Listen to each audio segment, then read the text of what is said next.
Oye, cosas de la vida. Me llama un amigo un día. Yo estaba aquí dito en mi oficina. Me llama que tenía un problema de mortalidades bravísimas en sus piscinas, en una camaronera en la zona de Ayalán. Ok. Entonces me dice John, esta que se muere, en esa época era permitido el antibiótico en la dieta para cortar la infección bacteriana del vibrio, la vibriosis, Claro. que es una de las patologías que más afecta a nuestro sector. Entonces se moría en las piscinas y él ya había medicado y veía un resultado de recuperación muy, muy bajo. Entonces me dice, ¿qué tienes? Entonces yo vi ese galón que tenía ahí a media y lo vi y dije, el ingenio, la astucia, qué sé yo. Te voy a llevar algo para que lo pruebes y quiero que lo pruebes y me digas qué viste. Entonces le hice el preparado, se lo envié. Di tú, esto fue un jueves. Se lo mandaron el jueves. Me llama el sábado. Yo me acuerdo que me había ido a la playa. Yo estaba en la playa y me llama por teléfono este amigo. Dame más. Y cuando me llama, créeme que me dio como un poco de recelo contestarle. Porque pensé que me va a putear. Que me iba a decir, oye, ¿qué me diste? Que se me murió todo. Porque ya finalmente se me estaba muriendo todo. Entonces me llamó a decirme que era la única, a 2 piscinas le había puesto y a las otras no. Y a esas 2 piscinas la única que había parado la enfermedad. Entonces yo le dije, no te puedo creer. Sí, entonces, ¿sabes qué? ¿Tienes más? Y yo le dije, sí, tengo algo más, pero no tengo mucho, pero tengo un poco más. ¿Sabes que el lunes te voy a visitar? Me acuerdo que conversé con un colega que estábamos trabajando en equipo en esa época y nos fuimos a la finca. Oye, ¿Ya? efectivamente, había parado la mortalidad. Entonces, así empezó esta aventura, llamé a los americanos vinieron, vieron todo el proceso, se entusiasmaron. Ellos nunca lo habían probado a nivel de ingesta, solamente era un preservante cutáneo. A comida procesada ya. Nunca para un alimento que va a ser digerido. Okay. Entonces hicimos un paper de esta temática y participamos en la patente. Entonces patentamos el proceso, como decirte, un acidulante biocida que limpia al animal, limpia a los crustáceos de bacterias patógenas. Y no lleva trazas para la comida. Y no tiene trazas porque es un producto de FDA, aparte es un producto que fue inventado por el US Army, entonces tiene un peso técnico bastante amplio.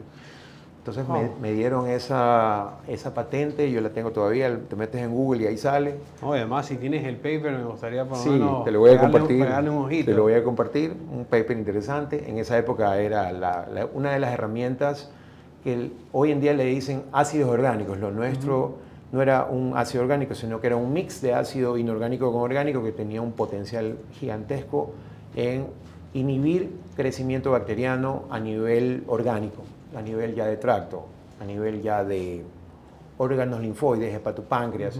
Entonces, esa patente me sirvió, como yo fui parte, me dieron para yo poder abrir el abanico. Entonces, así fue como me salió lo de Asia. Yo tenía este as bajo la manga, fuera de lo que ellos querían. Yo les dije que tenía esta patente. Entonces, empezamos en Asia a trabajar en esto. Y créeme que fue interesante porque empezamos en Tailandia. Okay. Y de Tailandia recorrimos algunos países. Vietnam, Indonesia, India, Bangladesh. Estuvimos en China, luego salió un proyecto en China adyacente a lo que hicimos. Entonces, fueron 5 o 6 años de intenso viaje y recorrido, pero hasta la pandemia. Bueno, y además allá también debe ser por el sistema productivo. Ya tienen que ser más hiperintensivos, más o sea, muchos animales por metro cuadrado, entonces la mortalidad debe ser mucho más alta, ¿no? Ahí tal vez le ves más beneficio. Justo cuando yo llegué en el 2013, estaba en boga la famosa EMS, el Early Mortality Syndrome, que es una enfermedad causada por te puede decir, un vibrio, que ese vibrio adquiere un virus, un fago, y esta enfermedad prácticamente, que no era simplemente un control bacteriano, sino que también era un control viral, afectó al animal y dio mortalidades masivas. Muchos estudios en la Universidad de Arizona, el doctor Donald Liner, el doctor Loc Trang en Vietnam, todos hicieron un equipo gigantesco de investigación para determinar cuál era la especie del vibrio que afectaba, cuáles eran las secuelas de la enfermedad, y hasta el día de hoy siguen pagando caro. ¿Por qué? Porque Asia tiene tres cosas que nosotros no las tenemos y las superamos. Enfermedades. En función de las enfermedades, nosotros tenemos un buen material genético, un buen programa de selección familiar de animales fuertes, resistentes, que Ecuador está a la vanguardia. Asia también lo tiene, pero Ecuador ha sido pues, muy estable en este tema. Luego de eso, las densidades de siembra, como me decías Luis José, son más agresivas, son 5 o 10 veces más altas, entonces el riesgo es mucho mayor en producir, sobre todo que allá es más costoso la larva, es más costoso el alimento. El suelo como tal. Sí. Se trabaja en otros conceptos, se puede decir, agronómicos allá. Entonces, básicamente Ecuador supera esos escollos del proceso asiático. Ecuador, de ser un país de menor índice productivo, hoy en día no tanto lo supera en volumen, sino que lo supera en calidad, lo supera en costos, lo supera en presencia. Ecuador ya es el número 1 en exportaciones. Ecuador, la tendencia al toque para ser mayor productor. La tendencia de Ecuador, ya superamos el 1.000.000 de toneladas, sí. 1.2, 1.3, 1.5. El mercado ahorita en este momento no llega a 3 millones, pero en las predicciones de los expertos en los próximos 5 años, va a subir. Ecuador puede duplicar su producción sin ningún problema, pero Ecuador tiene que prepararse. Y aquí estamos para justamente transmitir el mensaje de cómo preparar el medio, cómo preparar el sistema con una bioremediación efectiva. Que por ahí arrancas. Es que para duplicar la producción no es que vas a producir más hectáreas de camarón, vas a hacer, como tú dijiste, aumentar la densidad por metro cuadrado. Y ahí viene el problema, sedimentos, la piscina queda en peores condiciones.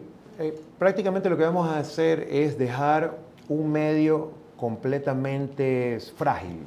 ¿Por qué? Porque estamos saturándolo, abusando. El medio la naturaleza es sabia. Sí. La naturaleza sabe hasta cuándo responder. Y como pasa en agronomía, cuando abusamos con los productos químicos, abusamos con conceptos. No, y además corremos el riesgo de que salga otro EMS y tal vez esta vez no le ataca a Asia, nos ataca a nosotros. Definitivamente. Y al ser camarón el primer producto no petrolero más alto en exportación, una debacle económico. No estamos inmunes, Luis José. Y este mensaje yo le quiero decir al productor, que el productor tiene que tener cuidado. Hoy, en estos momentos, Ecuador está en un tema, se puede decir, de alta eficiencia, pero el productor puede confiarse, porque así pasa. Sí. En todas las historias de superproducción, cuando llega al nivel de confianza o de autoconfianza, o confianza colectiva, por decirlo así, vienen los descuidos. Entonces, el descuido ambiental, yo diría que sería la primera causa de una potencial debacle. Claro, Ecuador todavía no está en esa etapa y tenemos controles en eso, inclusive en la mentalidad, ¿no?